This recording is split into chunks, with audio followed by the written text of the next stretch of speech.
So somebody from Cameroon who is speaking French or has to learn English is going to learn different from somebody who is from Canada that spoke French in Canada who's going to learn English in the United States. And you can easily detect accents in speech, of course, because it is audible. Third, you have dialects, and this describes how you pronounce things and is detectable in speech as well. Dialect, of course, focuses more on grammar and vocabulary. A dialect that is utilized in common day-to-day conversations is going to be different than the dialect that you hear on the news from Encores. I really like this map because it portrays the different English dialects and accents that you can see across the continental United States. I've done some traveling as one of my hobbies, and people from the far northeast of the United States and the Valley accent from Arizona, I lived there for 3 months this summer, are going to sound completely different.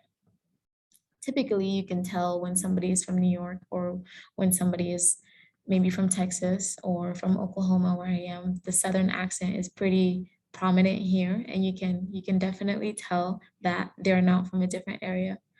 The dialects are another interesting aspect of this, but I want to focus on the accents because it's what determines the barriers. It's something that varies in the continental United States, as I've mentioned, but it also has an effect on how you have a conversation with people. Now moving on to code switching. Code switching is defined as going back and forth between two languages or different styles of the same language, typically to fit a certain situation or when words and phrases are forgotten in one language or another. So if I am in the South and I'm speaking to my friends who are here at the University of Oklahoma, my accent can sometimes have a little bit of what's called a twang to it. And that's the Southern, it has a Southern emphasis to it. And if I go up north and speak to my friends in Chicago, I might speak a little faster because they'll be able to catch on to it. Things in the South tend to be a little slower pace, a little more draggy when people are speaking. And on the note of code switching, I find myself sometimes not being able to identify English words for something. For example, I still have a hard time identifying this word in English. It's rallonge, and it is someone please put in the chat what it is if you figure out what I'm talking about.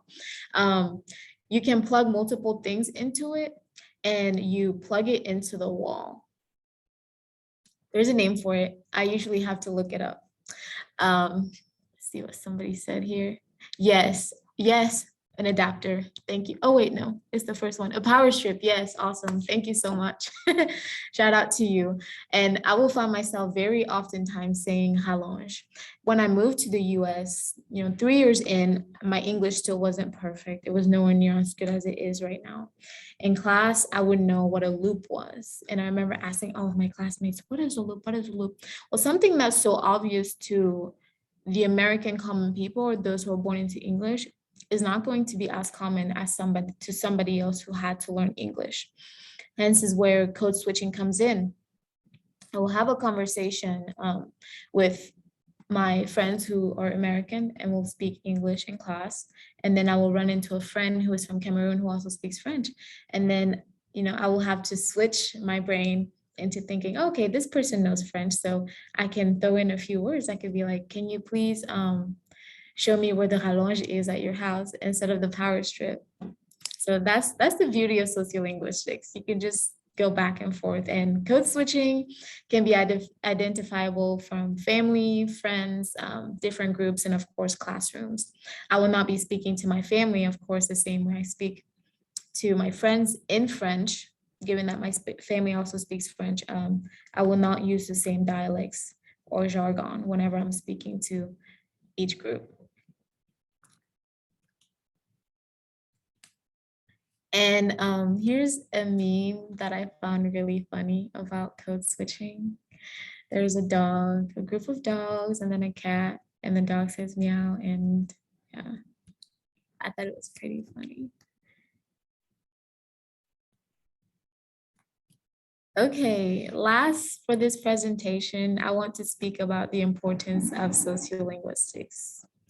It creates a speech community as the most important aspect of this because that's how we identify each other. If not by the way we look, it will be through language.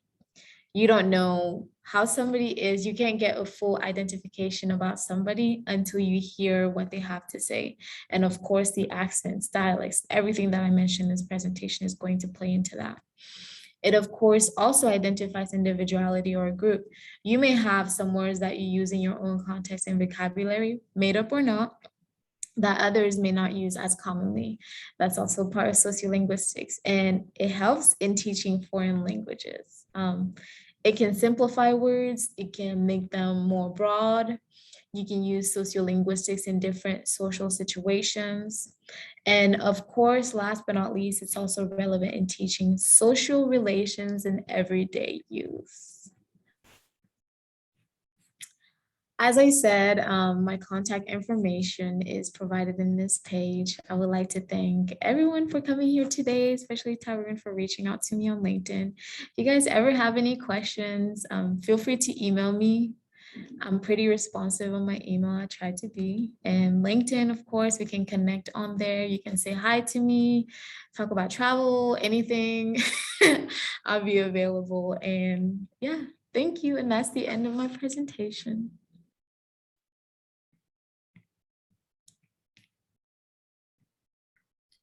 Well, if anyone has any questions right now, actually, you could ask if that's fine with you, Michelle, because we have Yes. time. Yeah, just raise your hand on Zoom and then she can call on you.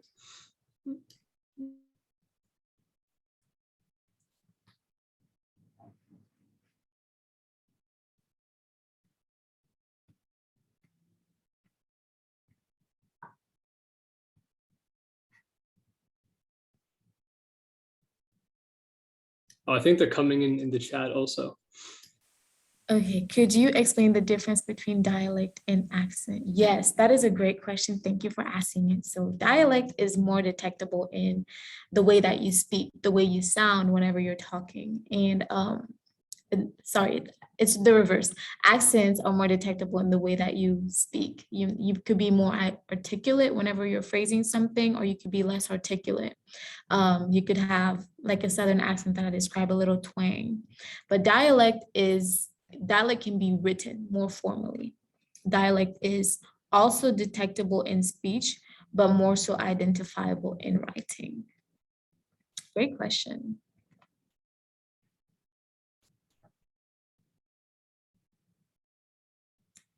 Where is the line between language, accent, and dialect? That's also a very good question. So those three blend in together, right?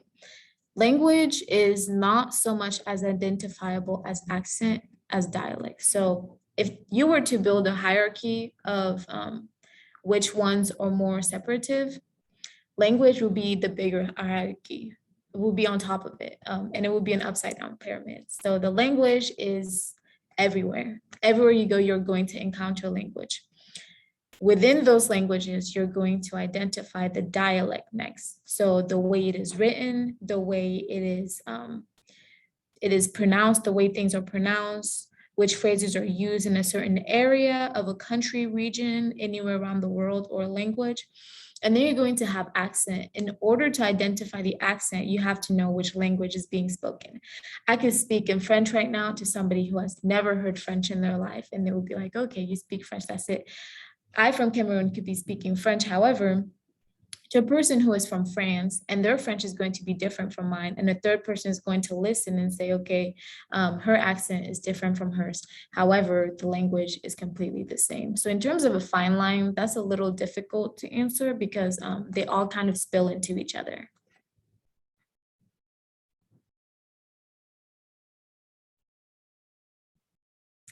So is dialect inclusive of accent, but might also be about choice of words or words of, yes, that's exactly it.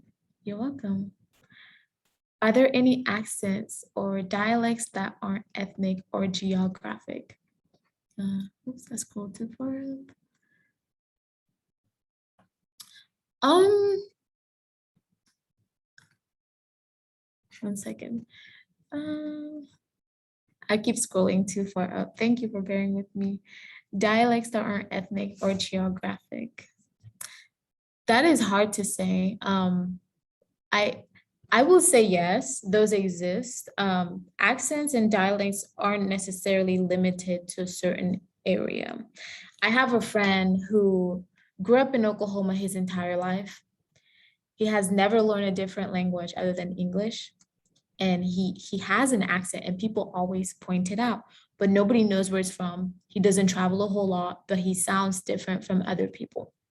So I would say yes. How widespread is French in Cameroon? Do people also use it in formal situations? Do people speak it natively? So Cameroon is a country that consists of over 40 different languages. And those languages are mostly ethnic languages. My grandma on my father's side, for example, was from a tribe called Bamileke, which is one of many, many in Cameroon. And she only spoke the language of the village called Badenko. She didn't speak French. However, 99% of the country speaks French. I grew up in the capital, so French was my first language. And then I learned a little bit about my dad's language, which was Bamileke, Badenko, as I explained. And then my mom's, which was Banen. So French, yes, is overall, to answer your question, pretty widespread in Cameroon. There's a 1% that speaks English, but overall, in terms of colonization, the French one. Do people also use it in informal situations? Yes, absolutely. Do people speak it natively? Yes, 100%. What are the differences between French accents? I will give you an example. My French, for example, is the R's aren't as heavy in the back of the throat as the French in France. For example, the word bonjour, you would say bonjour in Cameroon, and then the French people would say bonjour, and you can hear it in the back of the throat as they are speaking it.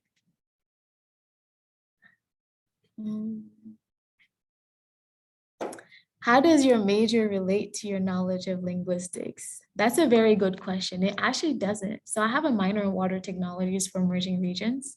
And I love linguistics because my story is a little different from the majority of my peers here in the College of Engineering. I make up the 1% in terms of the way I look in all of my classes. In fact, I can't think of any other classmates that look like me or who have my background story.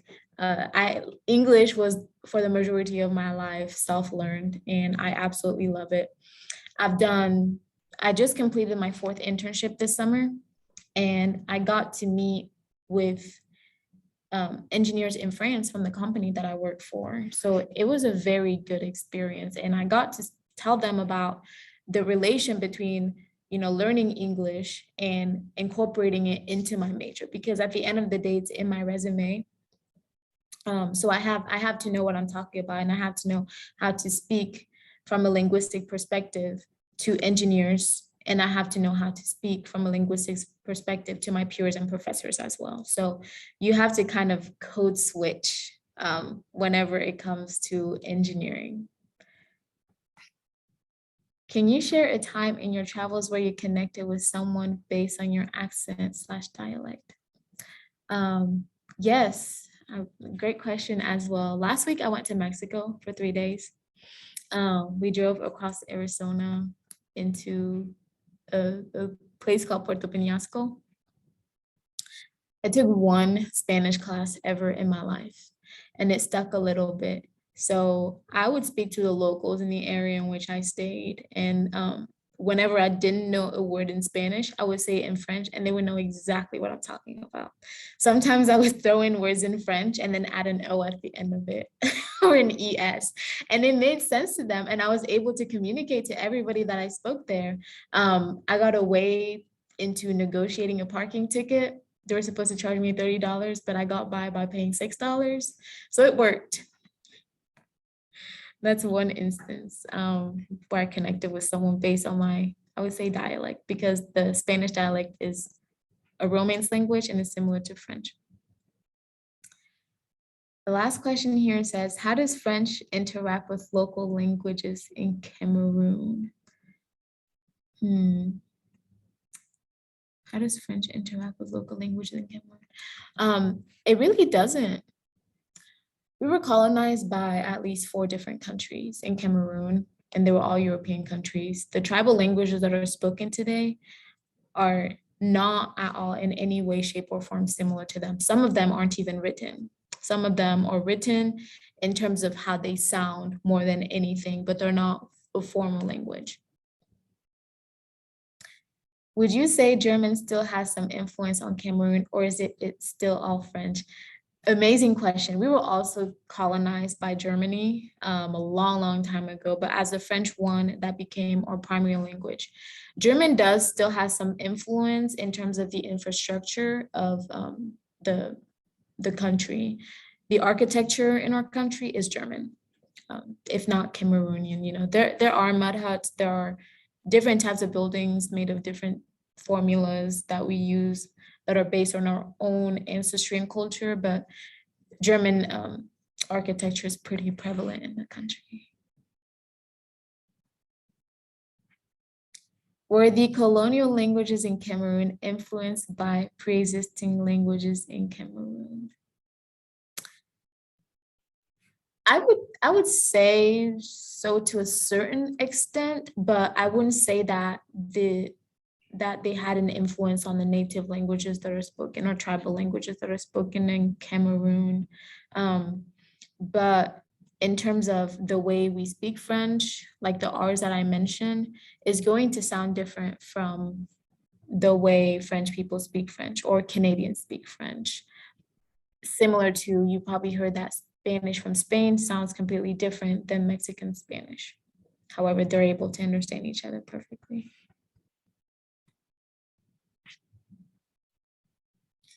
Is there any French dialect that will be intelligible to you personally, or as a French native Cameroon, you can understand all of this? Dialects of French, for example, if you can understand Quebecois French, I can 100% understand any French that is spoken in this world. Any French person can understand another language of French. It might take a little more time to process the accents, but that's the main difference that it makes. Is French used as a linga franca throughout both Cameroon and French-speaking Africa?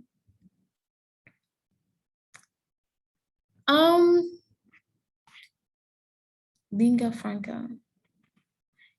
You may have to elaborate on that. I've not heard of that phrase before. But the French that's used in French-speaking countries in Africa, I will say, are pretty similar. The difference is in accents.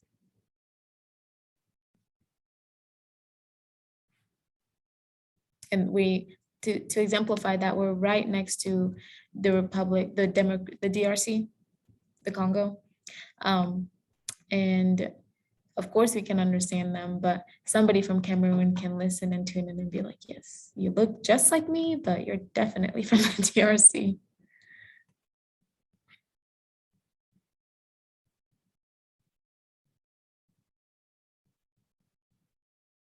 And yes, so yeah, I just got the definition of it. The short answer to your question is yes.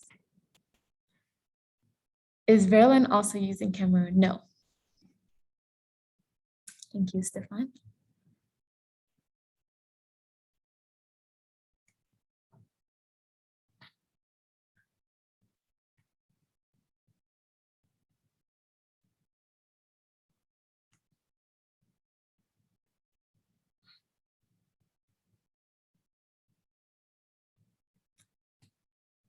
What are some types of French slang in Cameroon you wouldn't find in France or other Francophone countries? I'll give you an example. When we moved here, ever since we moved to the United States, I found that a lot of Cameroonians, myself included, refer to our country as le pays, which means the country. So we call it the country, whereas my friends who are in France are going to call it Cameroon. They're from Cameroon, but they're going to say Cameroon, but we say le pays just to refer as that. So that's one example. I'm trying to think of another slang word. Yes, like la chop is what we say for the food, like the Cameroon, but it means like good food when you say la chop, or if you say I'm going to chop, that means you're going to eat really well. You're going to eat a lot. I'm not entirely sure what the French use, but yeah.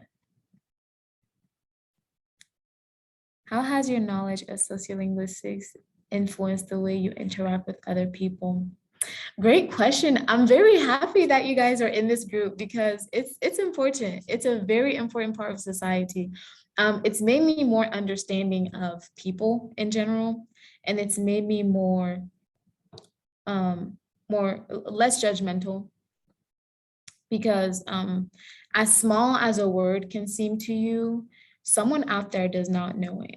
And it made me realize the phrase, which is my favorite one, there's no such thing as a stupid question. If you want something to be watered down, if you want something to be heard or defined, don't be afraid of asking questions. And that's the biggest piece of advice I would leave you with, because someone out there doesn't know it and nobody knows everything.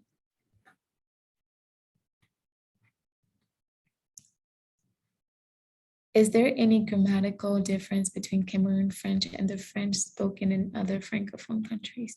Formally, no. It's all written the same. The newspapers, everything is going to be pretty similar. In fact, we use the French dictionaries known as Larousse. You can write it down in case anybody's ever curious.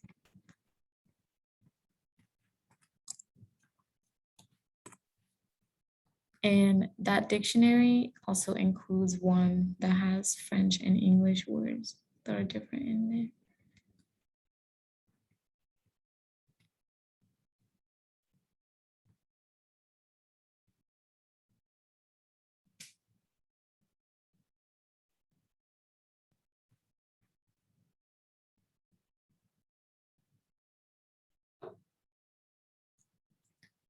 In Cameroon, does music tend to be French? Some pop music is, but the majority of music is based on tribal languages. One of our most popular languages in the country is Douala. My mom speaks it. She never taught me it. I'm a little salty, but it's fine. But yes, Douala is a very popular language. It's had some influence here in the United States as well. Michael Jackson, you probably heard his song, Mama Say, Mama Say, Mama Kusa, the one that goes like that. So that phrase actually comes from a Cameroonian song, and the artist's name is Manu Dibango. But French does have influence on pop culture there, mostly rap more than anything.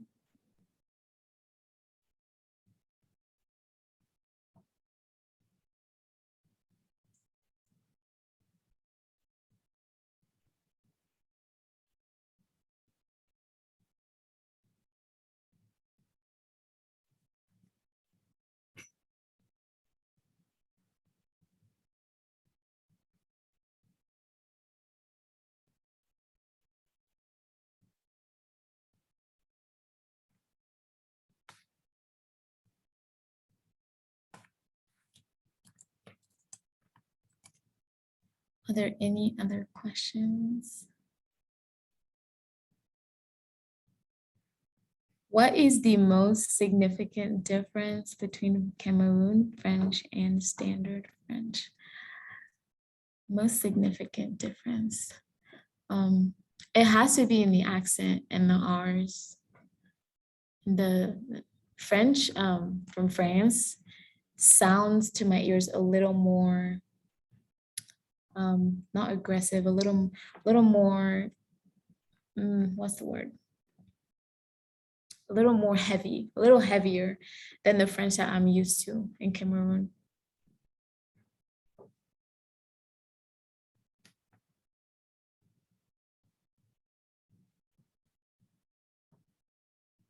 Which Romance languages do you personally understand the most, and which ones do you understand the least? So some that I can think of right now, I'll start with the least. Portuguese it's been very difficult for me to learn, so I kind of gave up on that.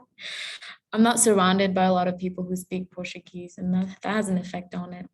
The majority of whom are Brazilian. The one that has been easiest for me to learn outside of French, of course, with it being my native language, has been Spanish, mostly because I'm surrounded by it. At some point, I learned Italian as well, and that was mostly through music. I don't know if you guys have heard of the famous artist Andrea Bocelli. I love him, and he's an opera singer, and I found his music and lyrics to be sounding like, okay, Navi, Mari, okay, it sounds like rivers and oceans, and it's similar to French. So I would say the easiest one to learn was probably Spanish. Most difficult one had to be Portuguese. It seems like tribal languages are not really systematically protected / taught in Cameroon. Am I right? What do you think about that? Do you hope to learn more of your family's native languages? Yes, I do hope to learn more of my family's languages, if not another language, like Douala, for example. My favorite artists in Cameroon speak Douala. Some of my friends will speak their native languages. You know, we try to say one word like that kind of piggybacks off another, and that's really how you learn. Yes, some of the languages aren't systematically protected. However, I would say that they are still taught to a certain extent. Everyone in political offices in Cameroon speaks another language, whether it be Bamileke, Ethon, or anything. My sister knows, all of my siblings actually know both of the parents' native languages. I was learning my dad's for a little bit when I was younger, but then I just stopped for some reason.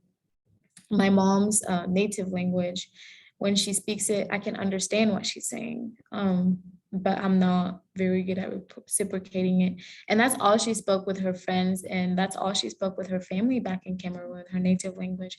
And my mom is fluent in 6 languages, and at least 2 of those are tribal languages in Cameroon. So sometimes when I'm listening to songs, she will translate it.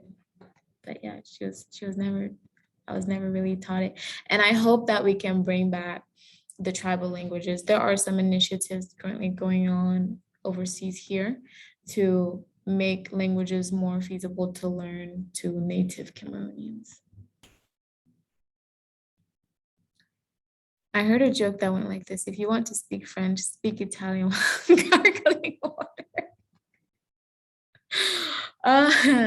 That's actually really funny, and it goes back to the R's in the back of the throat that I've been talking about. That's how French sounds. Its Italian is very smooth. I think it is a beautiful language. Thank you for the laugh.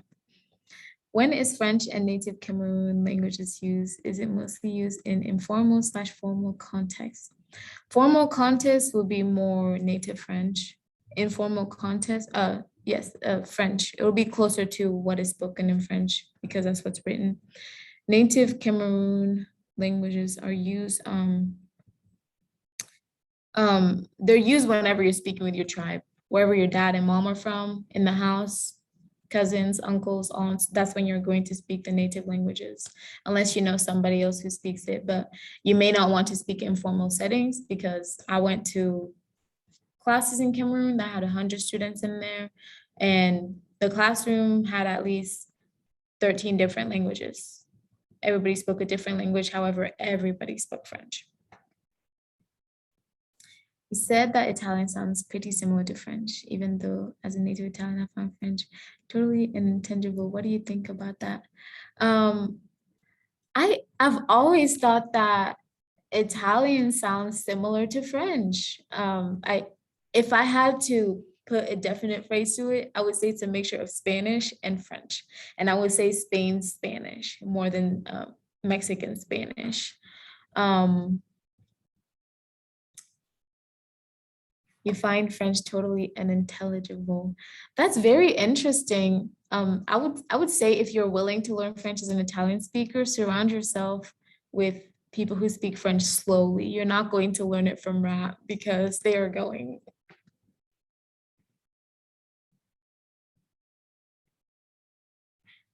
What about sociolinguistics out of all the branches of linguistics interests you? Because it's something that I relate to very closely. You see it, you hear it, but there's not a name for it.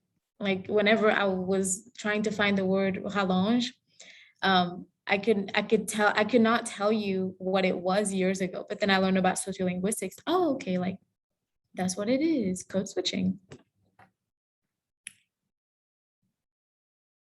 One way mutual intelligibility is a thing. I heard that Romanians mostly understand Italians, but not vice versa. That's very interesting. And the Sweden, Denmark, Norway trio also very interesting. There was a singer when I was in high school that I listened to, and he was Swedish. His name is Bass Hunter. I think he was Swedish. So I thought that his music was really cool. And I will Google the lyrics and try to learn it once in a while. That learning aspect didn't last very long. I'm more of a math person, if you guys didn't know. But yes, sociolinguistics is awesome.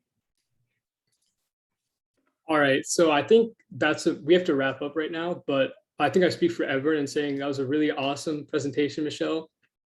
Thank you for sharing. It was super fascinating. And love the questions in the chat. If you want to join more events like this, we have more talk events, just check out our website. And if you want to join a community of like high school linguists, feel free to join our Discord server. Anyone can join and you'll see more stuff like this there. Yeah, thank you everyone for coming and I'll see you later. Thank you. Take care. Bye, thank you.